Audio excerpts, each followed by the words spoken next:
We've been getting a lot of questions about downforce control. Today I'm going to ask Brandon about some of the things about downforce and some of the solutions that we have at Farmers Cooperative Company.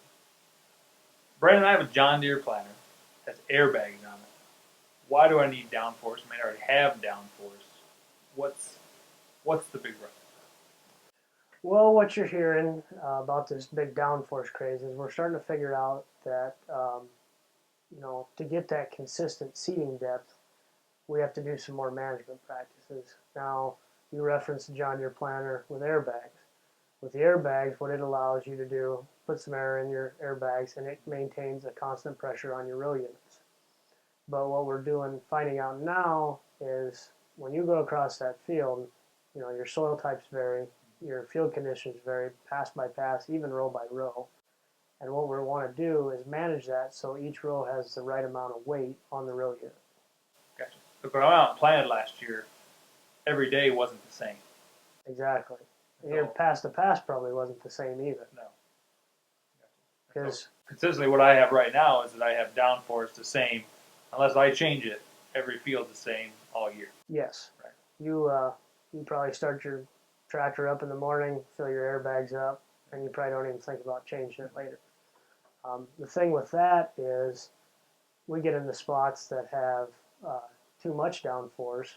We're actually causing sidewall compaction in that trench. And with sidewall compaction, that leads to a lot of different things, hatchet roots. Plant's not going to do very well compared to other spots. Um, then we get into spots where you may have a lot of extra weight on your gauge wheels, but some places it might not be enough. So you're still planting shallow because we don't have enough weight to put that seed in the ground on the depth we want. So, Brandon, how do I know how much downforce I'm applying or not applying? Well, here at Precision, they have what they call a smart pin. Um, I'm just going to use that as an example. We have a couple different things, but you referenced the John Deere planter. So we take the existing pin out that the gauge wheels come up and hit. Okay. So what it does is it senses how much weight is actually on the row unit at a given time. So with that measurement, we are able to see our, how much weight, whether our boxes are full, boxes are empty, whether they're going through a soft spot, hard spot, that weight's going to change. That's how we get that information to make them changes. You just run an average, or is it every? How does it work? Um, Depends on the system. Um, Most of your systems will run averages. They'll take, usually we put more than just one pin on your planter. We try to break it up into sections. So we'll get an average in there, and then like on your airbag system, it'll change it to what it needs.